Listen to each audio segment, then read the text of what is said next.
Bismillahirrahmanirrahim. Assalamualaikum warahmatullahi wabarakatuh. Alhamdulillahirabbil alamin. Alhamdulillahilladzi hadana lihadza wa ma kunna linahtadiya laula an hadanallah. Asyhadu an la ilaha illallah wahdahu la syarikalah. Lahul mulku wa lahul hamdu wa huwa ala kulli syai'in qadir. Wa asyhadu anna Muhammadan abduhu wa rasuluhu la nabiyya ba'dah. Alladzi la yantiqu 'anil hawa in huwa illa wahyu yuha. Allahumma salli wa sallim wa barik ala sayyidina Muhammadin wa ala alihi wa sahbihi wa man tabi'ahu ila yaumiddin. Fa amma ba'. Allah Subhanahu wa taala berfirman, A'udzu billahi minasyaitonir rajim. Bismillahirrahmanirrahim. Ya ayyuhalladzina amanu taqullaha wa kunu ma'as shadiqin.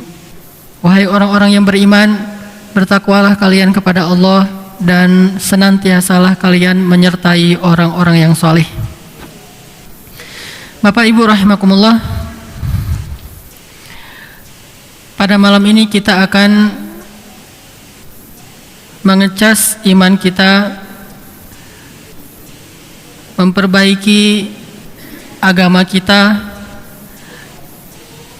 dan belajar untuk menambah yakin dan semangat kita dalam amal solih dengan cara duduk sebentar di dalam majelis ilmu ini sembari menunggu datangnya waktu sholat. Setelah waktu sholat, intidharus shalah ba'das shalah, yang mudah-mudahan Allah Subhanahu wa taala akan mencatatnya dengan pahala ribaut, seolah-olah mereka yang berjihad fi sabilillah, kemudian mendapatkan pahala i'tikaf, kemudian mendapatkan pahala salat berjamaah, lalu pahala duduk dalam majelis ilmu, pahala berzikir mengingat Allah Subhanahu wa taala, pahala ukhuwah fillah, bertemu karena Allah dan berpisah karena Allah. Sekian banyaknya amal solih yang bisa diperoleh hanya dengan duduk, tidak beramal dengan cara bekerja ataupun melakukan kegiatan-kegiatan yang membutuhkan fisik seperti umroh dan haji. Hanya duduk saja di dalam majelis ini, mudah-mudahan dicatat memperoleh semua amal soleh yang tadi disebutkan. Ribat, i'tikaf, salat berjamaah, duduk dalam majelis ilmu, mengingat Allah, ukhuwah fillah, dan semua amal soleh ini termasuk amal soleh yang luar biasa pahalanya di sisi Allah Subhanahu wa taala. Malam ini kita akan membaca satu kisah tentang orang soleh yang sangat terkenal, yang mudah-mudahan dengan kisah beliau ini nanti kita akan bisa menambah iman, menambah semangat, dan menjadi pelajaran bagi kita semua. Tapi sebelum kita berkisah tentang kisah orang ini, mari kita awali halaqah kita pada malam ini dengan membaca firman Allah di dalam surat Hud. Silahkan kita buka Al-Quran, surat Hud ayat 120. Surah Hud ayat 120.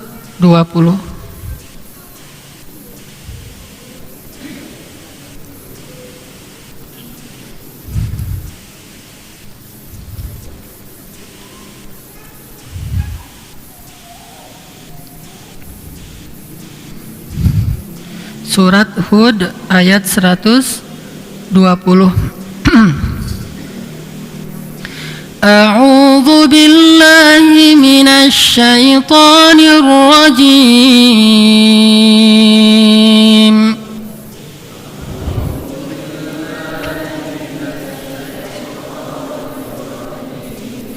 Bismillahirrahmanirrahim.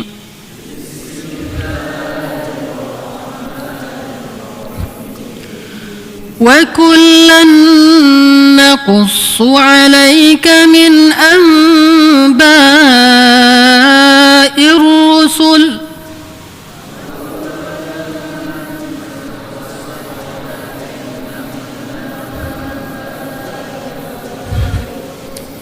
وكلا نقص عليك من أنباء الرسل ما نثبت به فؤادك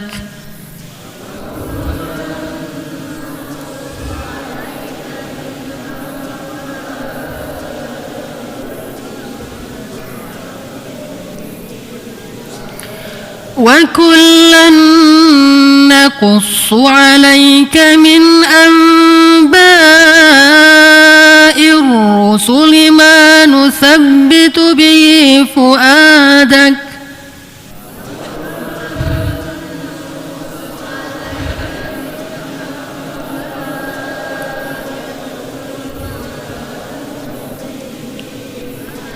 وجاءك في هذه الحق وموعظة وذكرى للمؤمنين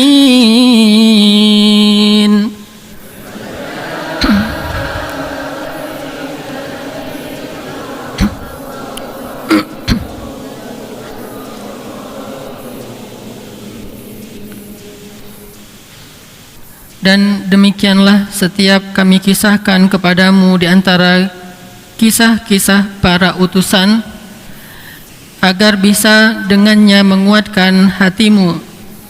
Dan telah datang di dalam kisah-kisah tersebut kebenaran dan nasihat serta peringatan bagi orang-orang yang beriman. Meskipun yang disebutkan di dalam ayat ini adalah kisah-kisah para rasul, kisah para anbiya, akan tetapi para ulama juga memahami bahwa salah satu di antara cara untuk ihya'ul qulub, menghidupkan hati dan jiwa kita adalah dengan membaca kisah-kisah orang soleh. Baik orang soleh itu dari kalangan para nabi atau para pengikut Nabi, atau yang datang setelah mereka yang tidak sezaman dengan Nabi. Dalam kisah-kisah itu ada kebenaran, bukan cerita, dongeng, bukan fiksi, bukan omong kosong, bukan tahayul, bukan mitos, bukan khurafat, bukan cerita rakyat, tetapi hak, kebenaran, realita, sehingga tidak bisa dipungkiri dengan mengatakan, itu mah cuma cerita. Tidak. Tetapi ini kisah yang benar-benar terjadi. Itulah identik salah satu kekhususan dari kisah-kisah Al-Quran, hadis dan para ulama. Mereka tidak mengisahkan sesuatu yang sifatnya fiksi, tidak pernah terjadi, hanya hayalan. Seperti kisah 1001 malam yang sebagian besarnya adalah fiksi, atau kisah-kisah mitos dari nenek moyang yang sebagian besarnya bahkan mungkin seluruhnya adalah fiksi. Tetapi yang akan kita baca adalah kisah al-haq yang benar-benar terjadi, dan tentang orang-orang yang solih, bukan tentang orang-orang yang diragukan kesolehannya, apalagi diyakini kedurhakaannya. Itu tidak perlu dikisahkan, kecuali hanya sekedar mengambil contoh pelajaran saja. Yang ingin kita ambil pelajaran yang lebih besar, yang ingin kita lebih kenal, yang ingin lebih kita pelajari adalah kisah-kisah orang yang solih. Kebenaran, kesolehannya benar, waraknya benar, keilmuannya benar, kemudian ketakwaannya benar, bahkan diakui oleh Al-Quran, diakui oleh Al-Hadis, atau diakui oleh para ulama. Di dalam kisah-kisah yang benar ini ada mau'izah, ada nasihat, dan sebaik-baik nasihat itu adalah kisah. Sebagaimana Nabi SAW sendiri sering mendapatkan nasihat dari Allah lewat kisah-kisah. Ketika beliau dalam keadaan sedih karena dakwah beliau yang ditentang, maka Allah menasihati Nabi dengan kisah Nabi Nuh, menasihati Nabi dengan kisah Musa, menasihati Nabi dengan kisah Ibrahim, menasihati Nabi dengan kisah-kisah. Bisa kita temukan di banyak surat Al-Quran, yang nanti kesimpulannya adalah, wahai Muhammad, bukan cuma kamu sendiri yang pernah mengalami pahitnya dakwah seperti ini. Orang-orang sebelum kamu pun, para anbiya dan rasul sebelum kamu pun pernah mengalaminya. Dan walaqad kudzibat rusulun min qablika fasabaru wa udhu hatta atahum nasruna. Telah didustakan nabi-nabi dan rasul sebelum engkau, fasabaru, mereka bersabar. Mereka disakiti, mereka disiksa sampai datangnya pertolongan kami. La mubaddila li kalimatillah. Tidak ada perubahan dalam ketetapan itu. Semua nabi pasti pernah mengalami ujian seperti ini. Ini namanya nasihat lewat kisah-kisah, mau'izah yang terdapat di dalam kisah. Jangankan kita orang biasa, Nabi Muhammad SAW saja yang luar biasa tetap diberi nasihat dengan kisah-kisah. Artinya kita lebih butuh kepada nasihat-nasihat itu, lebih butuh kepada kisah-kisah itu daripada Nabi SAW. Dan memang kisah ini bisa menjadikan hati seseorang itu jadi mantap. Arti hatinya mantap itu imannya jadi kuat, semangatnya jadi bertambah, bisa membuat dia lebih sabar, bisa membuat dia lebih lapang dada dengan membaca kisah-kisah. Langsung bisa masuk ke hati ketimbang hanya dengan membaca perintah dan larangan. Makanya banyak-banyaklah membaca kisah dan bacakan itu kepada keluarga kita, anak-anak kita. Sesungguhnya membaca kisah-kisah ini akan membuat mereka menjadi lebih baik kejiwaannya, akan menumbuhkan semangat dalam diri mereka sebelum kisah-kisah yang lain dibacakan kepada anak-anak kita. Di sekolah dibacakan kisah, misalnya ada kisah Entong, entah siapa Entong ini ya, yang disebutkan dalam sebuah buku dongeng, memancing di kali terus ketemu dengan putri duyung. Ini kisah fiksi dan hanya membuat jiwa seorang anak itu banyak beramani, berangan-angan, berandai-andai sesuatu yang tidak ada kenyataannya. Atau nanti mungkin malam jam 9, jam setengah 9 malam disampaikan kisah-kisah tentang Mahabharata atau apa yang banyak di TV sekarang, semua orang menontonnya. Kisah-kisah ini hanya membuat anak-anak jadi bingung dengan kebenaran, karena kebenaran di situ banyak chaosnya, banyak kontradiksi antara satu dengan yang lain. Atau dalam bentuk film-film kartun heroik, yang bahkan kalau sekarang film kartun tidak lagi menanamkan sisi heroismenya. Kalau di zaman saya kecil, film-film kartun itu yang ditanamkan adalah sisi heroismenya. Kalau sekarang tidak lagi, sudah mulai kepada pendewasaan dari sisi psikologis dengan mengenal cinta dan pacaran. Film-film kartun, termasuk kartun misalnya ada kartun si Barbie, ada yang paling terkenal kemarin Frozen. Coba perhatikan, yang ditanamkan bukan lagi heroismenya, yang ditanamkan adalah tentang love dan hubungan antara yang tidak halal antara laki-laki dengan perempuan.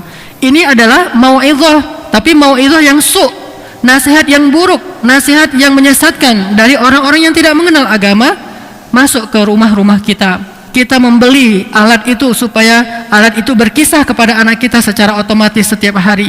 Nggak puas dengan acara TV, kita beli TV kabel. Setiap bulan kita bayar mahal supaya anak kita menonton terus-menerus kisah-kisah yang sesat ini. Kemudian terbentuklah generasi remaja dengan kejiwaan yang nggak jelas, dengan pemahaman agama yang tidak jelas, dengan mental yang sangat lemah, dengan keimanan yang sangat rapuh, dengan ketakwaan yang hampir tidak terlihat.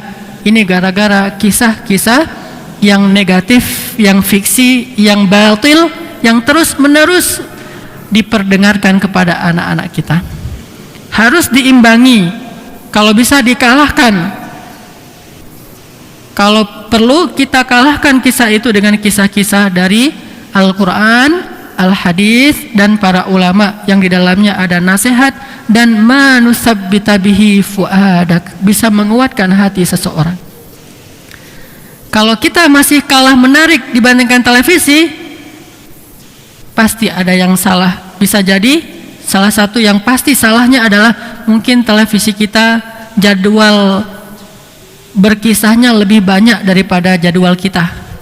Kita berkisah kepada anak mungkin seminggu sekali, itu juga kalau ada. Sementara TV setiap hari berkisah. Berarti jadwalnya lebih banyak daripada jadwal ibu bapaknya. Sehingga itulah salahnya. Anak-anak sekarang Ustadz dikasih kisah Nabi itu udah nggak tertarik. Ya, karena dia udah punya perbandingan kisah-kisah yang batil yang lain. Makanya di zaman Umar ibn Khattab, di zaman Rasulullah, Umar pernah mendapatkan sebuah selebaran kisah Bani Israel yang tidak pernah terjadi, tapi bagus bahasanya. Nabi langsung membuang kisah itu dan mengatakan di dalam Al-Quran terdapat kisah-kisah yang lebih menarik. Kenapa? Ini kan cuma selebaran biasa, kisahnya juga bukan kisah perzinaan, hanya kisah-kisah fiksi. Kenapa? Karena khawatirnya hatinya akan tertarik kepada yang fiksi, yang bohong, dan tidak lagi berminat kepada yang benar. Makanya dijauhkan dari kisah-kisah seperti ini supaya dia punya minat kepada kan fitrah. Nah, fitrah itu artinya masih kosong. Kalau sudah diisi, maka tidak bisa lagi diisi dengan yang lain. Kata para ulama, hati manusia itu seperti wadah. Kalau sudah terisi dengan sesuatu, maka yang lain tidak bisa mengisinya. Hati itu artinya ketertarikan, minat, semangat. Nah, seperti satu wadah. Kalau semangat atau ketertarikan hati anak kita sudah diisi dengan yang tadi, Barbie, Frozen, Sofia, apa segala macam. Kalau yang laki-laki mungkin dengan Spider-Man, Superman dan sebagainya, maka tidak ada lagi nanti minat terhadap kisah para anbiya, kisah para solehin. Kenapa? Hatinya sudah terisi dengan ketertarikan kepada sesuatu.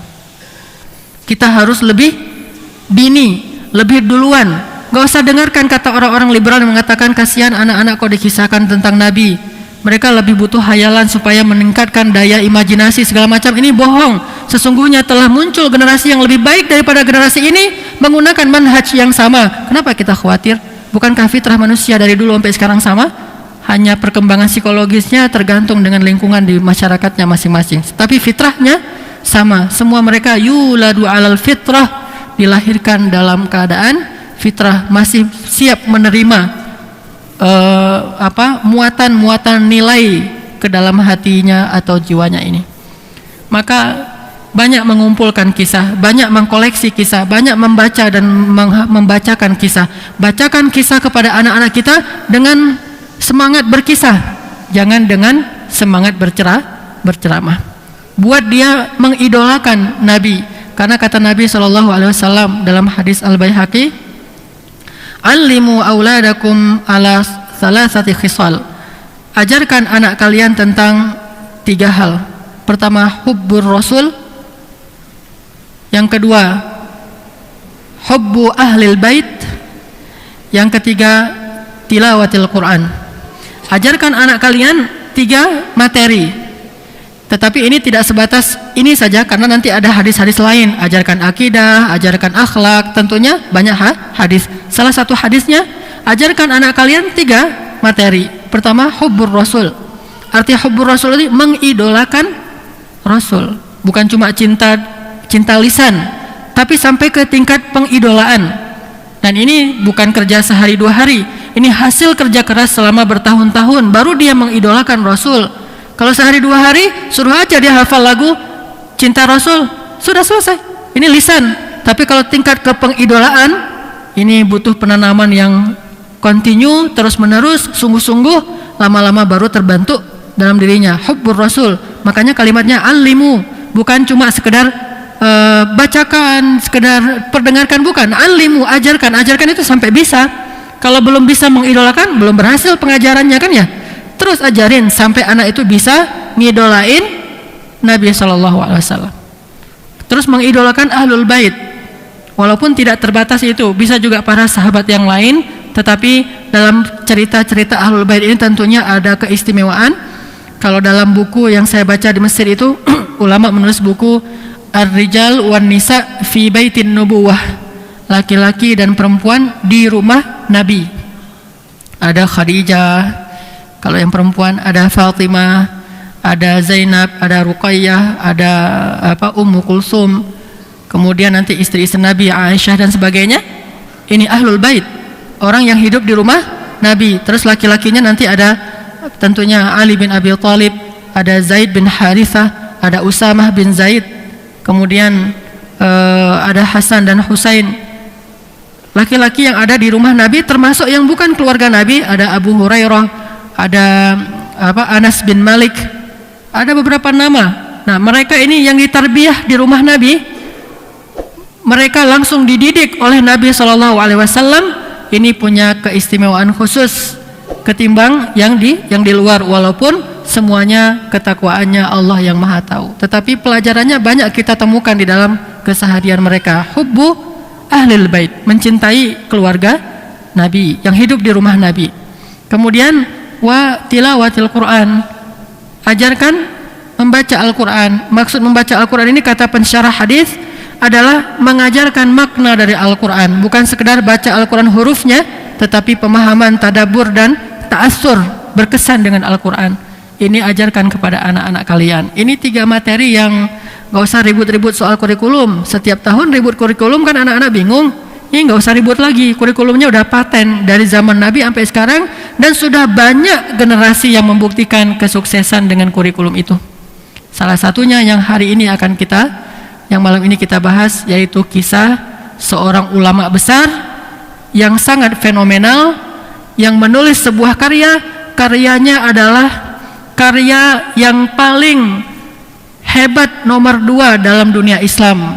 Tidak ada buku dalam sejarah Islam, tidak ada mushaf, tidak ada lembaran yang lebih benar setelah Al-Quran daripada karya ulama ini. Siapakah beliau? Siapa beliau? Al-Bukhari. Tidak ada mushaf atau lembaran di muka bumi ini yang lebih benar setelah Al-Quran selain kitab Sahih Al-Bukhari pada masa kita. Kalau sebelum masa Al-Bukhari tentunya ada banyak tulisan yang lain, tapi setelah zaman Al-Bukhari, kitab nomor 2 tersahih setelah Al-Quran adalah Sahih Bukhari. Jadi Al-Quran, Sahih Bukhari.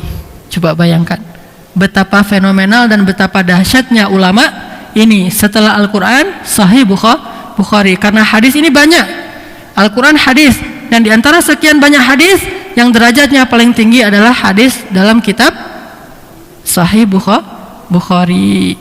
Maka kita akan belajar mengenal atau mengulang lagi ingatan kita tentang Imam Al-Bukhari rahimahullah ini, supaya mudah-mudahan kita mengambil manfaat dan nasihat. Saya bacakan beberapa hal tentang beliau. Yang pertama, nama asli beliau bernama Muhammad bin Ismail bin Ibrahim Al-Bukhari. Ini nama singkatnya. Nama panjangnya pasti panjang sekali. Ada julukannya, kunyahnya Abu Abdillah, Bapak Abdullah, tapi yang lebih terkenal adalah Imam Al-Hafiz Al-Bukhari atau Imam Al-Bukhari, tapi nama aslinya adalah Muhammad. Nama asli beliau Muhammad.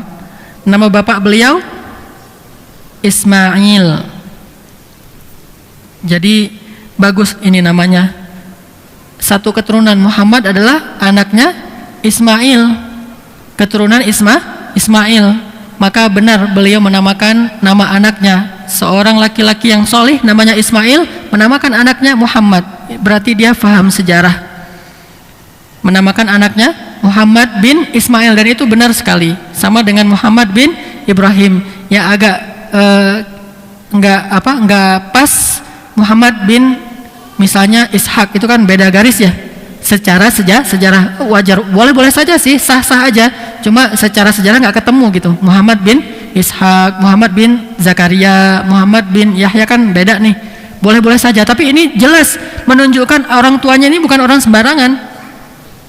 Berarti orang tuanya ngerti agama. Dari nama seseorang kita bisa lihat siapa keluarganya. Kalau nama anaknya misalnya pernah ada teman saya namanya perempuan, namanya Wakhaliyah Chevrolet.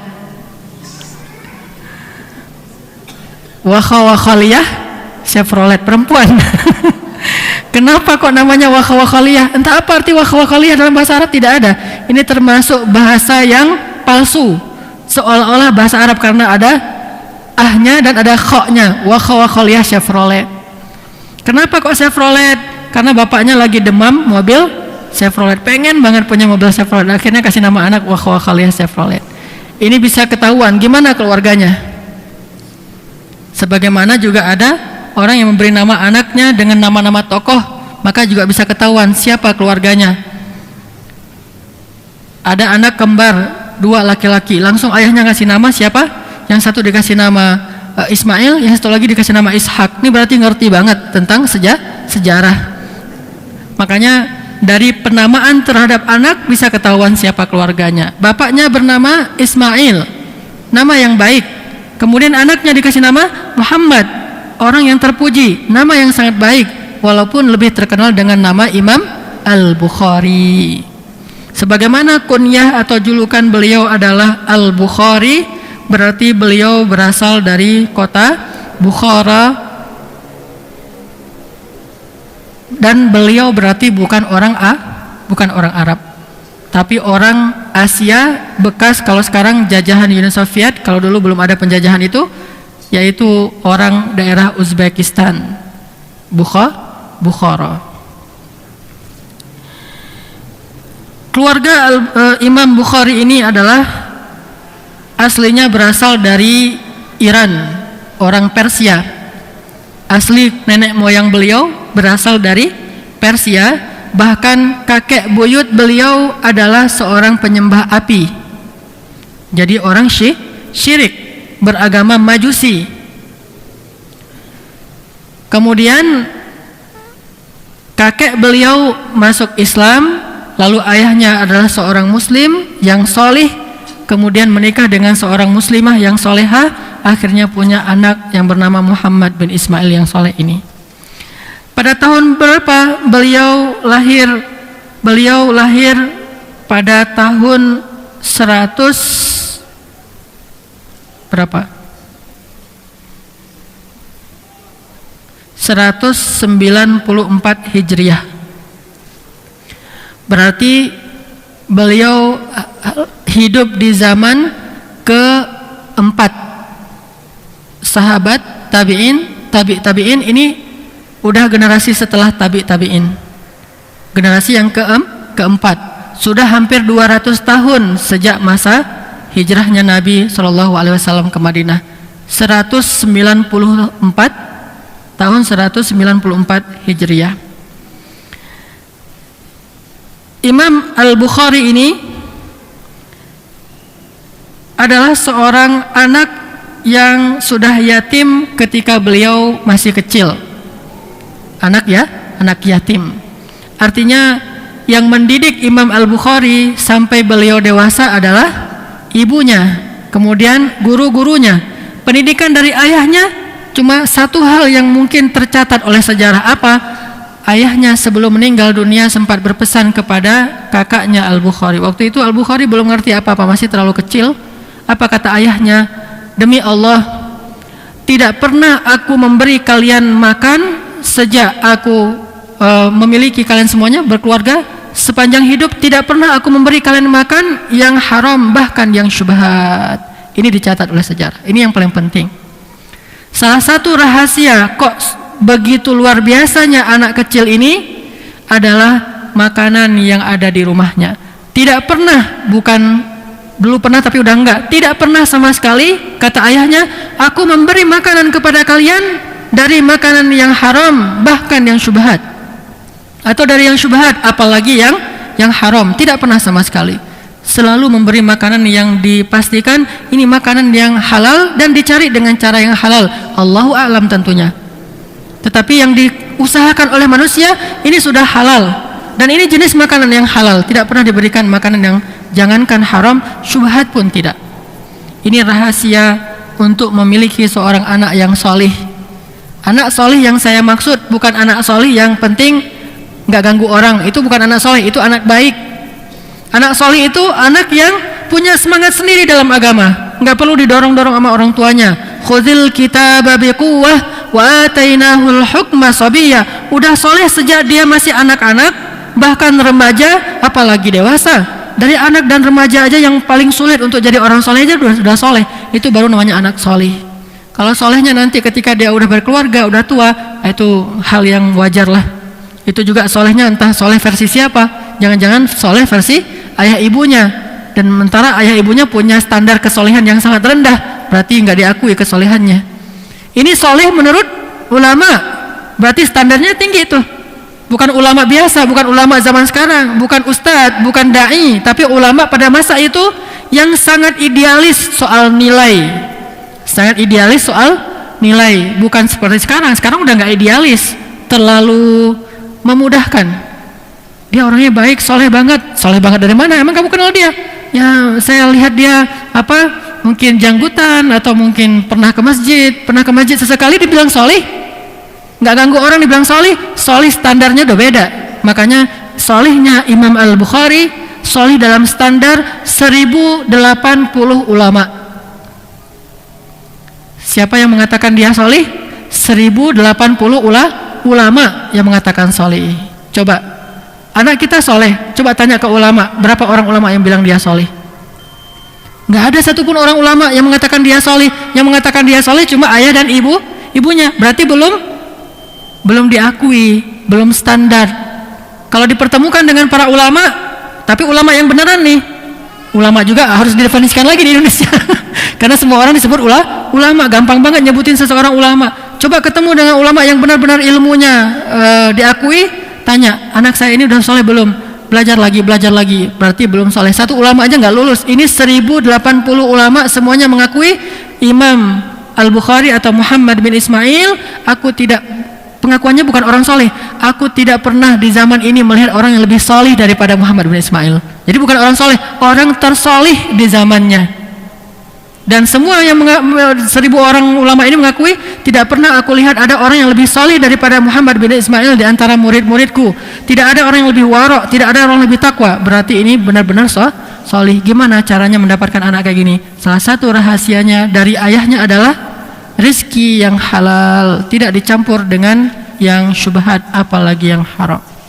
InsyaAllah nanti kita lanjutkan setelah sholat isya. Kisah mengenal imam hadis, yaitu Imam Muhammad bin Ismail bin Ibrahim Al-Bukhari.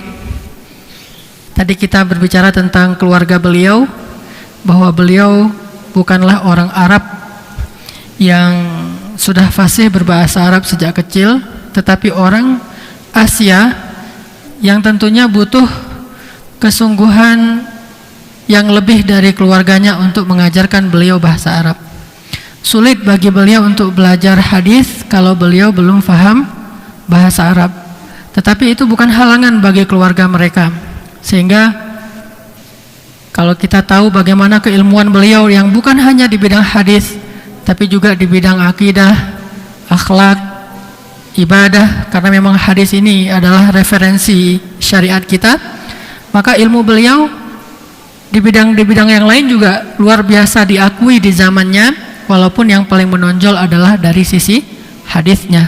Seseorang kalau sudah mengerti Al-Quran dan hadis, maka sudah mengerti agama, karena Al-Quran dan hadis itu referensinya fikih, referensinya akidah, referensinya akhlak, referensinya ibadah, referensinya semua urusan dalam agama kan ngambilnya dari Al-Quran dan hadis. Sehingga ketika seseorang faham Al-Quran, maka insya Allah dia sudah faham agama. Apalagi kalau seseorang ditambah dengan faham hadis, insya Allah orang yang faham hadis ini faham Al-Quran, karena hadis itu penunjang bagi kita untuk mengerti Al-Quran. Sulit bagi seseorang mengerti Al-Quran kalau dia tidak membaca hadis Nabi SAW.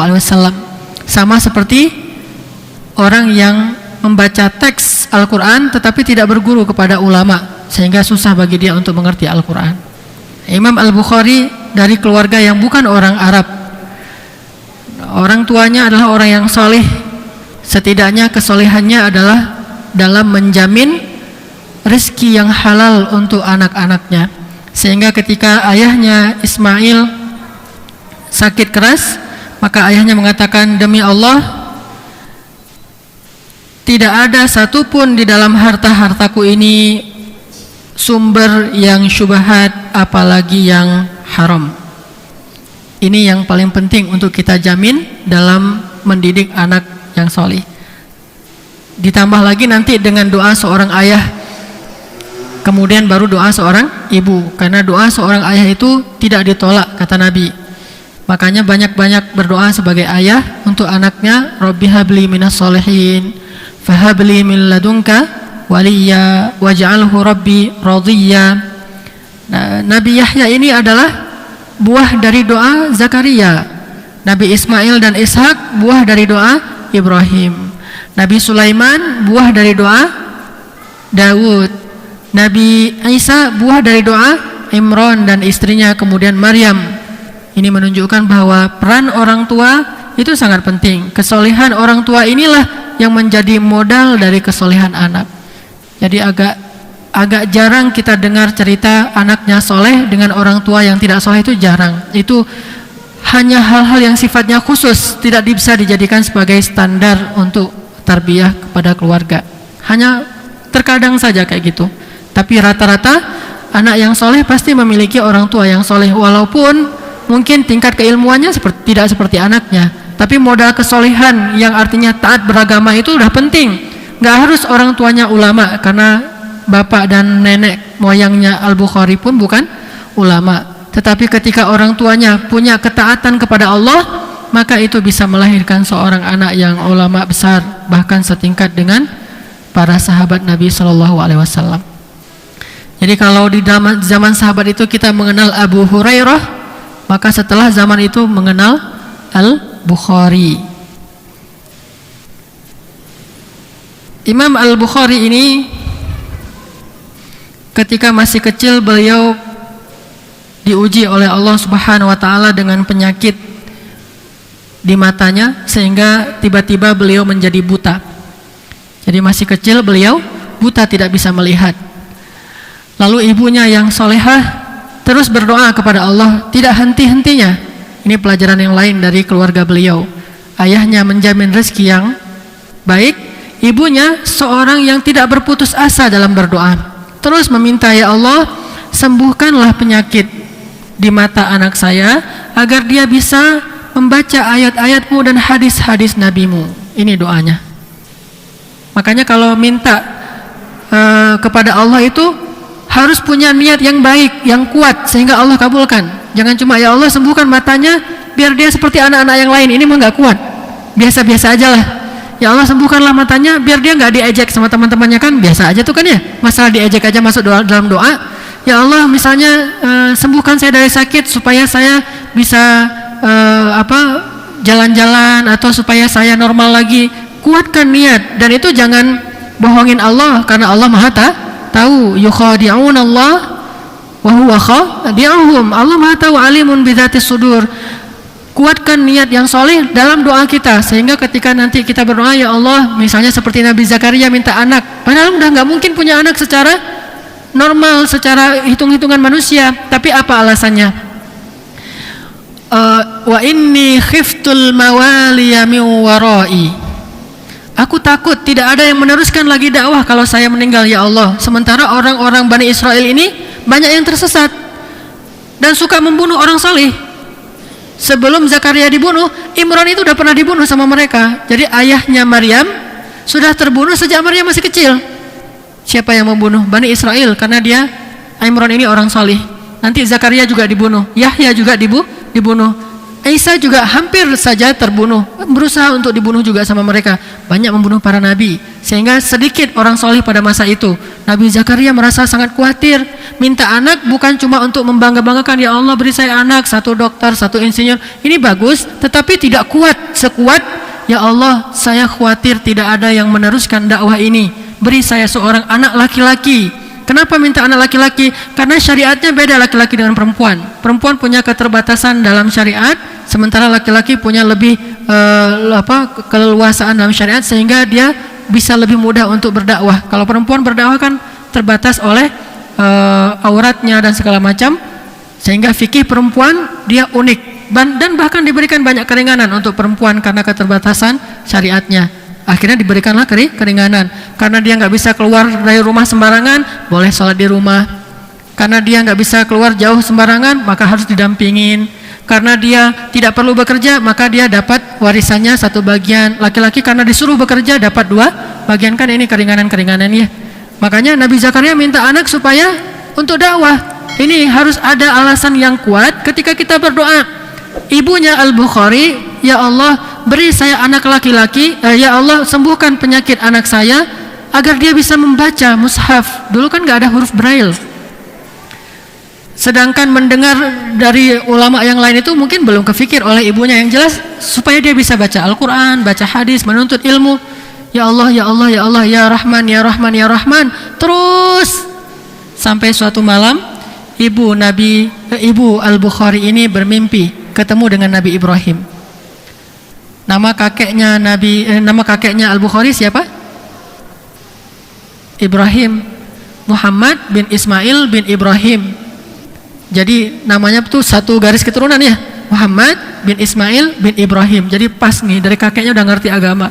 Ketemu dengan Nabi Ibrahim. Nabi Ibrahim berkata kepada ibunya, dan ketahuilah Nabi SAW bersabda, sesungguhnya asdaqun nasi ru'ya asdaquhum qaula. Orang yang paling benar ucapannya, orang yang paling benar mimpinya adalah orang yang paling benar ucapannya. Jadi mimpi orang soleh itu benar, termasuk diantara salah satu bagian dari 60 bagian kenabian kan gitu ya. Sehingga kalau orang soleh bermimpi sebagian besarnya adalah benar. Nah, ibunya bermimpi ketemu dengan Nabi Ibrahim. Lalu Nabi Ibrahim mengatakan, wahai amatallah, wahai ibu, sesungguhnya Allah telah mengabulkan doamu. Dan lihatlah Al-Bukhari sekarang, bukan Al-Bukhari mungkin dalam mimpinya ya, Muhammad sekarang sudah bisa melihat. Bangun dari mimpinya, langsung mencari anaknya Muhammad bin Ismail. Ternyata Muhammad sudah bisa melihat. Allah beri kesembuhan. Karena doanya itu punya motivasi yang kuat, punya alasan yang kuat. Sama seperti tokoh pendiri gerakan Hamas yang bernama Syekh Ahmad Yasin. Ini adalah buah dari doa ibunya. Ketika ibunya hamil, ibunya berdoa, ya Allah, berikan saya seorang anak laki-laki, akan saya kasih dia nama Ahmad, dan saya ingin dia menjadi seorang mujahid yang membebaskan Palestina dari penjajah. Kan jelas nih, doanya tuh kuat banget alasannya. Akhirnya ibunya mimpi. Dalam mimpinya itu bahwa, wahai ibu, dalam rahimmu itu ada seorang anak, beri dia nama Ahmad, dan dia nanti akan menjadi mujahid. Dan ternyata beliau lahir sebagai seorang laki-laki, dikasih nama Ahmad. Cuma dengan takdir Allah akhirnya beliau lumpuh gara-gara kecelakaan di pantai, tapi tidak menghalangi beliau dari dakwah dan jihad. Bahkan pulang dari Mesir, beliau langsung mendirikan gerakan perlawanan terhadap penjajah Israel yang dikenal dengan nama Hamas sekarang. Salah satunya kita kenal dengan Brigade Izzuddin Al-Qassam. Itu yang mendirikan. Salah satu tokohnya selain Umar Rantisi dan sebagainya adalah Ahmad Yasin. Dan mudah-mudahan mendapatkan pahala syahid. Karena pulang dari sholat subuh berjamaah, baru di depan pintu masjid dibombardir sama Israel, kursi roda beliau hancur, masjidnya hancur. Pulang dari sholat subuh, udah tua, dalam keadaan berjihad, dalam keadaan ribat, sholat subuh pula. Mudah-mudahan mendapatkan pahala syahid. Ini doa dari ibu, alasannya kuat. Kalau kita minta anak laki-laki kenapa? Karena udah kebanyakan anak perempuan. Ini alasannya nggak kuat. Kenapa minta anak perempuan? Karena udah banyak anak laki-laki. Enggak kuat alasannya, harus kuat. Kenapa pengen punya anak? Kenapa pengen punya sembuh dari sakit? Kenapa pengen punya harta? Supaya bisa bersedekah. Tapi Allah Maha tahu isi hati kita. Kalau kita bilang supaya bisa bersedekah, ya Allah saya akan sedekah 100 juta per hari. Allah Maha tahu isi hatimu ya. Kamu ngomong doang gitu. Harus jujur, harus azam dari hati, maka Allah pasti akan memberikan. Karena Allah akan mengijabah doa orang-orang yang berdoa dengan cara yang Allah fahami, dengan cara yang Allah Maha tahu lebih baik untuk kita seperti apa. Makanya Al-Bukhari ini sembuh dari penyakit butanya lalu bisa melihat. Maka ibunya pun karena sudah tidak ada lagi ayahnya, seorang diri mendidik anak-anaknya, salah satu bernama Muhammad bin Ismail ini. Muhammad ini dididik dari kecil berbahasa Arab, diajarkan bahasa Arab, diantarkan ke guru-guru bahasa Arab. Karena bahasa Arab itu pintu ilmu agama. Gak bisa kita menjadi ulama gak ngerti bahasa Arab, itu susah, banyak penghalangnya. Kita mendapatkan informasi itu yang udah KW berapa gitu ya, karena gak ngerti sumbernya, gak bisa langsung baca dari para ulama. KW berapa, udah terjemahan kan susah. Kalau udah terjemahan itu udah banyak perubahan bahasa sehingga mau idhahnya sudah berkurang. Nah, diajarkan bahasa Arab. Umur beliau belum 9 tahun, alhamdulillah beliau sudah hafiz Al-Quran. Hafiz Al-Quran. Karena emang hafalan beliau dahsyat sekali. Cuma belum mengenal hadis secara secara intens, secara fokus. Baru beberapa hadis secara umum untuk anak-anak. Hafiz Al-Quran 30 juz di usia di bawah 10 tahun.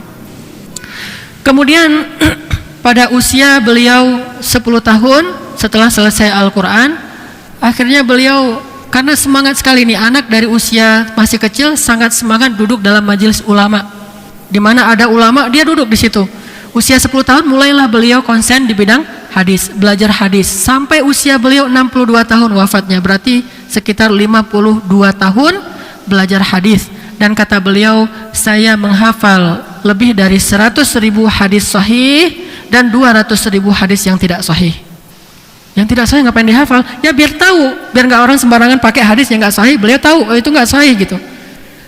Tapi yang beliau pelajari hadis berapa ratus ribu? 600.000 hadis yang beliau pelajari. Tapi yang dihafal 300.000 hadis selama sekitar 50 tahun. Sehingga rata-rata, kalau kita buat rata-rata pastinya nggak persis, sehari beliau menghafal sekitar 60 hadis satu hari. Sejak usia 10 tahun. Di usia beliau 17 tahun, beliau sudah menghafal 70.000 hadis. Usia 17 tahun, baru lulus SMA. Anak SMA coba tanya berapa hadis yang dia hafal. Satu hadis juga enggak, sepertiga hadis. Innamal a'malu binniyat, katanya sepertiga itu. Sepertiganya lagi, wa innama likulli imri'in ma nawa. Sepertiganya lagi, faman kanat hijratuhu dan ilal akhiril hadis. Sepertiga hadis doang, bukan 70.000 hadis. Sepertiga hadis, berarti ada yang masih sangat lemah dalam pendidikannya di rumah. Gak usah salahkan sekolah. Sekolah punya kurikulum dari pemerintah. Kurikulum di rumah itu yang lebih baik daripada kurikulum di sekolah. Sesekali libur sekolah nggak masalah, tapi jangan libur tarbiyah di rumah. Kalau targetnya pengen jadi ulama, kalau perlu, kalau pengen jadi ulama besar banget, nggak usah sekolah. Kenapa? Ngabisin waktu. Ini bukan fatwa. Ini semangat. Artinya sekolah kita kalau untuk target ulama nggak jadi. Kenapa? Dengan sekolah yang di sekolah entah apa yang diajarin sampai jam 3 sore, bahkan membaca pun masih terbata-bata, menghitung nggak jelas pendidikannya sampai jam 3 sore.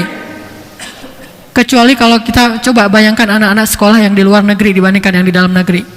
Mau dia di Eropa dengan jurusan sainsnya atau di Arab dengan jurusan agamanya. Itu anak-anak di Arab, bahkan yang kemarin yang teman dari Irak bilang apa? Di Irak itu 5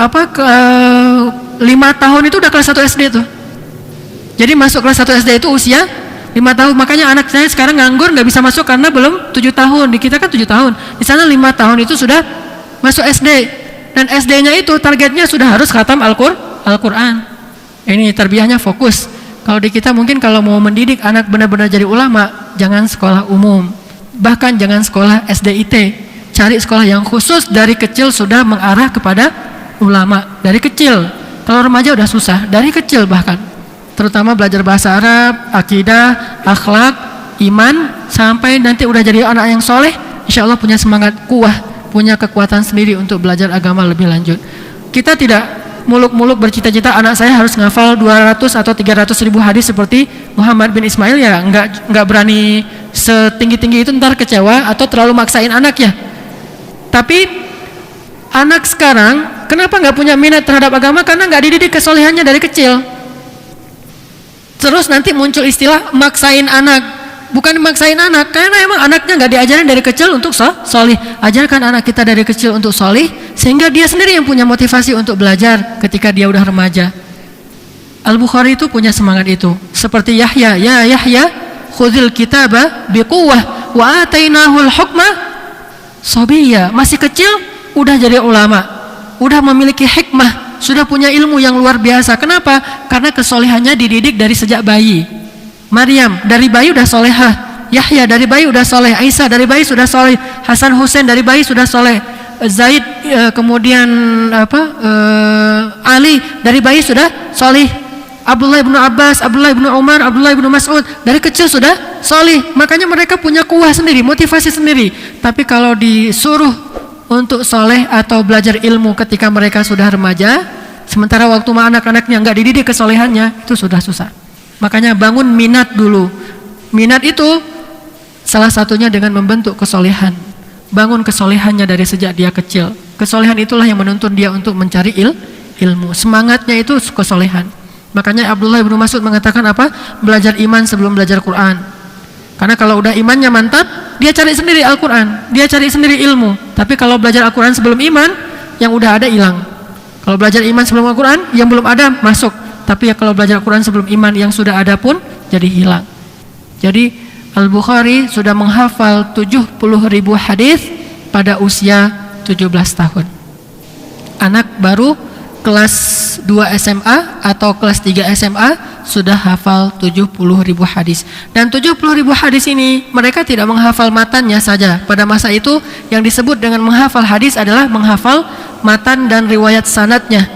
Itu baru namanya menghafal hadis. Kalau sekarang kan cuma menghafal matan. Itu juga kadang dipotong-potongkan ya. Kayak misalnya hadis tentang al-ajalatu minasyaiton. Terburu-buru itu termasuk perbuatan syaitan. Itu kan potongan hadis. Kalau utuhnya hadis gimana? At-tabayyun minallah wal ajalah minasyaiton. Klarifikasi itu dari Allah dan terburu-buru itu dari syaitan. Kalau kita baca satu hadis yang utuh baru kita paham maksud terburu-buru di sini apa?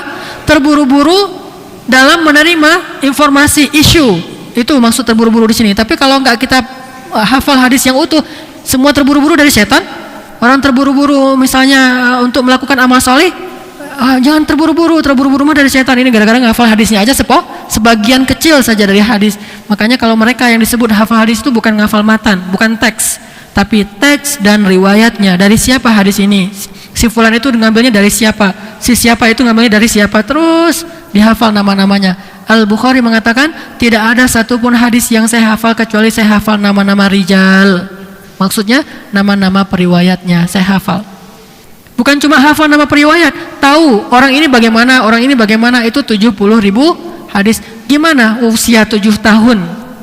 Kan dari 10 tahun sampai 17 berarti 7 tahun menghafal 70.000, berarti setahun 10.000 hadis.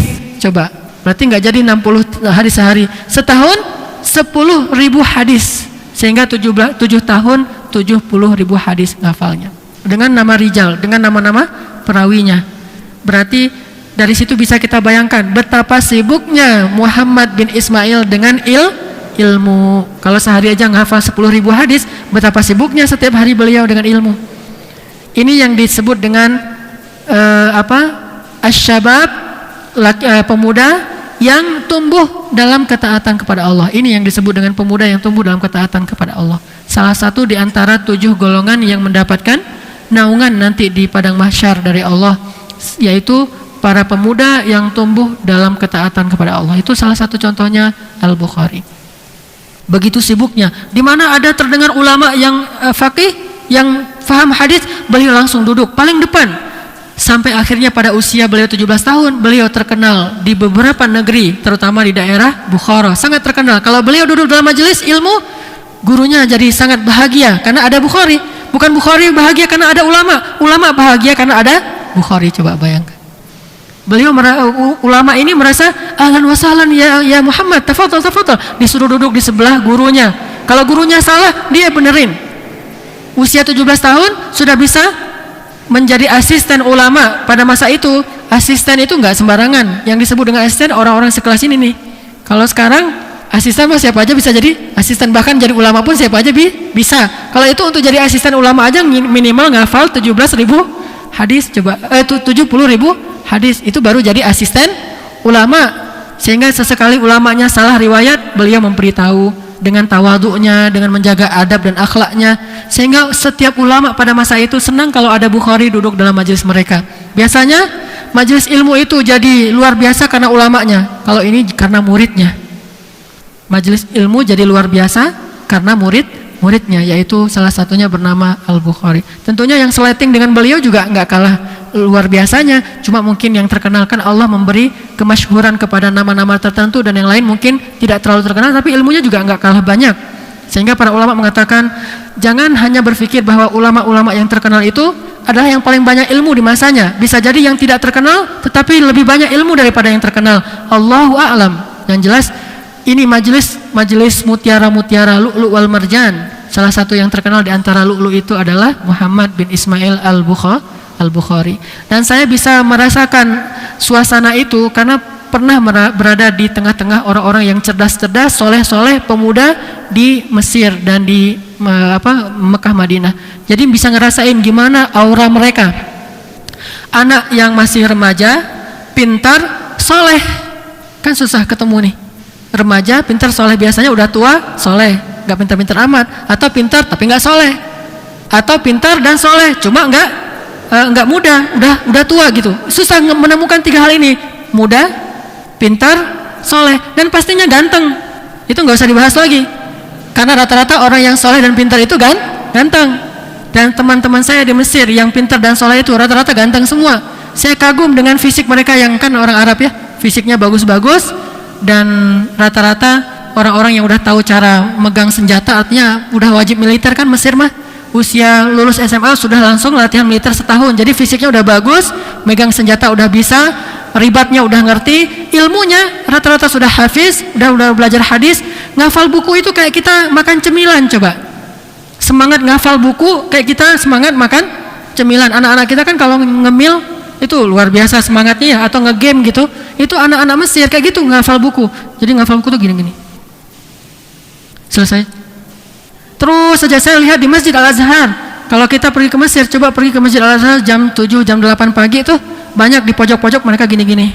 Bukan sedang beribadah di tembok ratapan seperti orang Yahudi. Itu mah nggak ada entah apa yang diucapkan. Kalau ini jelas. Ini yang diucapkan ilmu gini langsung. Dapat lagi. Dalam sehari entah berapa puluh halaman hafal, bukan baca. Kita coba berapa halaman membaca buku dalam sehari. Membaca ya, bukan ngafal. Mereka ngafal karena bagi mereka ilmu itu dijaga dengan hafalan. Berpikir nanti kalau udah fakih. Kalau sekarang belum apa-apa udah mikir, entah apa yang dipikir. Kalau mereka ngafal dulu baru berpikir. Kalau sekarang mikir dulu baru ngafal. Gimana cara ngafal ya? Mikir kan? Gimana ya cara biar bisa ngafal Quran? Gimana ya cara bisa ngafal hadis? Kan mikir dulu baru ngafal ya? Hafal dulu baru mikir. Hafal, udah banyak hafalan ntar mikirnya nggak kayak gitu lagi. Udah berubah, udah lebih bijaksana dalam berpikir. Makanya ucapan-ucapan mereka juga udah kayak anak udah usia orang dewasa. Yahya alaihissalam kan ya, seorang anak kecil usia di bawah 7 tahun udah bisa ngomong, sesungguhnya kita tidak diciptakan untuk bermain-main. Anak usia, Yahya ayo kita main-main, kata teman-temannya Yahya alaihissalam. Kata Yahya, enggak, saya mau belajar Al-Quran, At-Taurat. Sesungguhnya kita tidak diciptakan untuk bermain-main. Ini anak kecil ngomong kayak gitu. Ada anak kita yang ngomong kayak gitu kecuali main-main? Sesungguhnya kita tidak diciptakan untuk bermain. Kata siapa? Kata papa. Nah, anak kita kayak gitu kan ya? Ini enggak.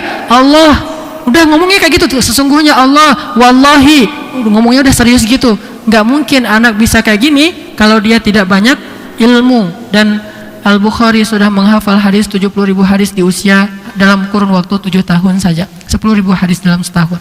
Makanya dia sibuk sekali dengan ilmu. Di mana ada ulama, di situ ada Al-Bukhari. Setelah usia 17 tahun, ibunya Al-Bukhari mengajak dia dengan kakaknya untuk berangkat ibadah haji ke Makkah. Waktu itu pergi haji masih gunakan kendaraan yang manual, yaitu hewan. Masih naik onta, keledai, kuda, sehingga berbulan-bulan dari Bukhara mau sampai ke Mekah. Ternyata sampai di Mekah, Al-Bukhari ini kayak anak-anak kita dibawa ke tempat game-game gitu, ke tempat permainan. Senang banget dia sampai di Mekah. Kenapa? Ketemu dengan lebih banyak ulama lagi yang lebih dahsyat daripada di Bukhara. Gimana enggak? Di Mekah, di Madinah kan ini pusatnya ulama pada masa itu. Basrah, Kufah, Mesir, Syam, Mekah, Madinah, Yaman. Ini pusat-pusatnya ulama nih, terutama Mekah, Madinah. Sehingga pas dia sampai Mekah, Madinah, kayak anak-anak tuh dibawa ke game master atau pusatnya ilmu permainan sekarang untuk anak-anak tuh. Wah, sibuk, seneng banget, hilang, udah lupa sama orang tuanya. Al-Bukhari pas sampai di situ langsung dia bilang ke ibunya, ibu saya tidak mau pulang, saya mau menetap di Mekah dan ingin belajar lebih banyak lagi kepada para ulama. Jadi ketemu ulama itu kayak gimana gitu. Ini anak usia 17 tahun yang sekarang biasanya ketemu teman baru lupa orang tua, ketemu teman hangout lupa sama ibu bapaknya kan ya. Bahkan lagi jalan sama ibu bapaknya masih sibuk dengan gadget kan ya. Ibu bapaknya sendiri juga dengan gadgetnya, ibunya dengan dia juga sibuk, masing-masing sibuk-sibuk. Apakah membaca buku, membaca artikel? Enggak, ngegame. Apa ini? Zaman apa ini? Generasi apa? Enggak ada apa-apanya dibandingkan mereka. Lalu mau membanggakan apa kita? membanggakan produk dari buatan Cina, Korea, dan Jepang ini, seharusnya kalau kita bisa buat ini baru bangga. Minimal buat aja udah bangga lah, apalagi kita bisa memanfaatkannya untuk amal soleh. Ini enggak untuk amal soleh, enggak ngebuat juga, cuma bisa beli, yang beli juga orang tuanya. Apanya mau dibanggain? Hanya gara-gara hidup di masa era digital, ini enggak perlu dibanggakan. Era digital bukan era yang segalanya. Yang dibanggakan itu kuntum khaira ummah ukhrijat linnas, sebaik-baik masa itu masa sahabat. Yang disampaikan oleh Nabi, sebaik-baik manusia adalah masa aku, yaitu para sahabat. Itu baru bangga. Ini era digital bangga, tapi yang dipakai untuk ngegame doang, buat istana, buat perang apa segala macam, hayalan. Di dalam mobil gini dari usia SD udah terbiah game. Saya sering melihat kejadian ini. Misalnya ada 4 orang, 2 anak, 2 orang tua, ayah, ibu. Si ayahnya nyetir sambil nerima telepon karena sibuk dengan bisnisnya. Si ibunya balas BBM. Sesama ibu-ibu kan ini banyak pembicaraan yang harus di sesama ibu-ibu. Terus anaknya di belakang berdua juga gini. Satu gadgetnya harganya 5 juta, 6 juta, mahal. Udah berapa berarti? Kali 4. Udah 24 juta. Uang harta mereka dipakai semuanya, sebagian besarnya untuk hal yang sia-sia. Kalau mereka dipakai haji sampai di sana, ketemu ulama, duduk nggak mau pulang lagi, sehingga ibunya Al-Bukhari dan kakaknya pulang lagi ke Bukhara. Bukhari tinggal di Makkah, belajar ilmu di situ. Ketemu ulama, selesai ketemu lagi ulama. Berapa gurunya?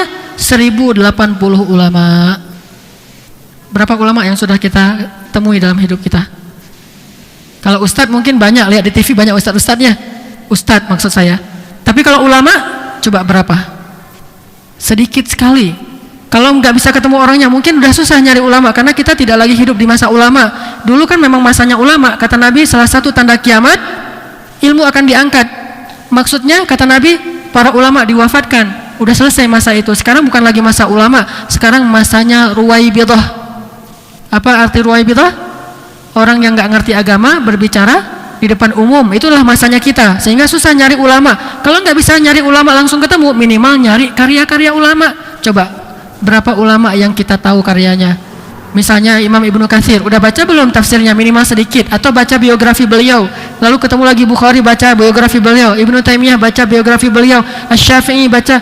Mungkin imam mazhab yang kita, sebagian orang Indonesia juga memakainya aja, kita nggak tahu siapa beliau. Hanya menyebut Syafi'i, tapi nggak tahu siapa Imam Asy-Syafi'i. Maksud siapa Imam Syafi'i ini? Tentang kehidupan beliau, kesolehan beliau, keseharian beliau, tilawah beliau yang merdu, suara beliau yang bagus, hafalan beliau yang luar biasa, kesolehan beliau dalam menjaga aurat.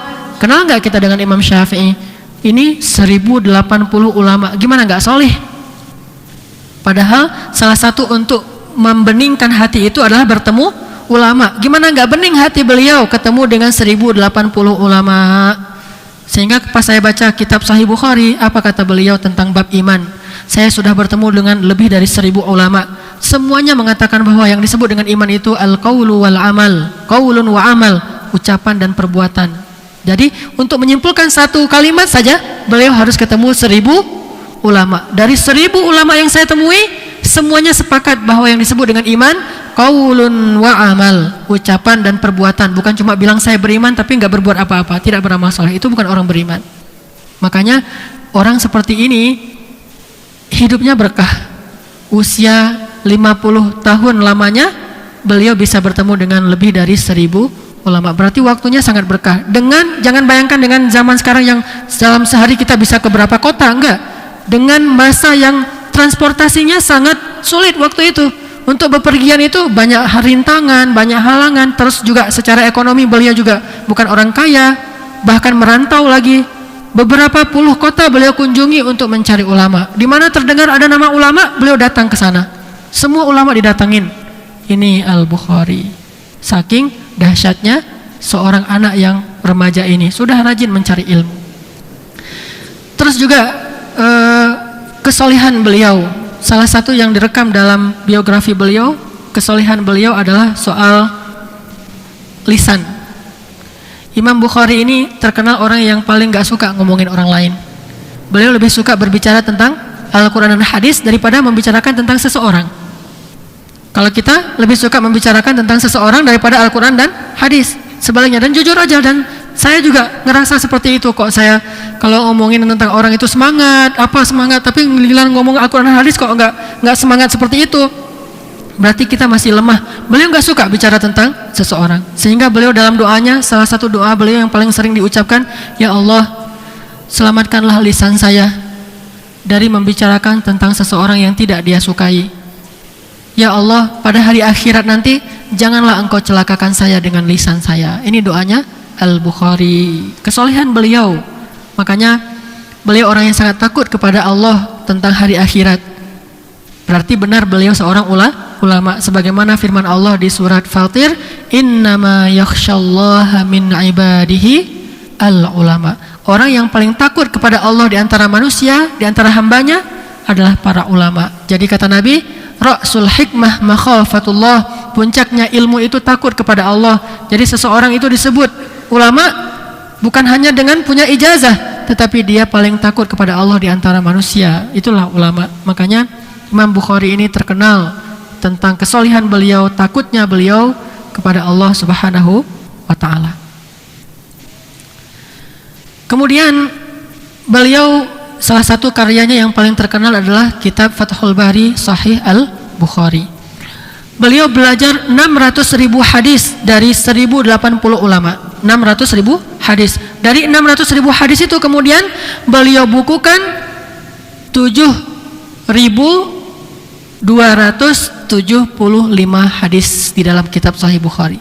7.000-an hadis dari 600.000, berarti sekitar 1% dari semua yang sudah beliau pelajari, 1%-nya beliau ambil menjadi hadis yang menurut beliau sahih, kemudian dibukukanlah menjadi kitab yang paling sahih setelah Al-Quran di muka bumi. Al-Quran Sahih Bukhari langsung 7.000-an hadis. Berapa lama beliau belajar 600.000 hadis lalu dibukukan jadi 7.000-an hadis? 16 tahun beliau menulis kitab ini. Dan kata beliau apa? Tidaklah saya menulis satu hadis kecuali sebelumnya saya akan mandi, berwudu, sholat 2 rakaat, baru tulis satu hadis. Satu hadis. Artinya beliau nggak sembarangan dengan hadis. Kalau beliau mau nulis hadis, beliau akan berwudu, sholat 2 rakaat, lalu beliau berdoa kepada Allah, lalu nulis hadis. Sehingga ilmu itu berkah sampai hari ini. Kalau sekarang menulis ilmu agama atau belajar ilmu agama sebelum bahkan melewatkan sholat. Coba lihat madrasah-madrasah atau universitas, termasuk Al-Azhar, itu sempat jadi ribut dulu di Al-Azhar gara-gara kalau zuhur itu kita sholat zuhur dulu atau melanjutkan kuliah. Kalau sekarang masih itu diperdebatkan. Kan hal yang seperti ini nggak perlu diperdebatkan kan ya? Tetapi diperdebatkan di zaman sekarang saking jauhnya orang dari amal, cuma ilmu tapi tanpa amal. Sehingga banyak universitas yang tidak melaksanakan sholat berjamaah tetapi kuliah wajib, sholat berjamaah nggak wajib. Ini apa-apaan?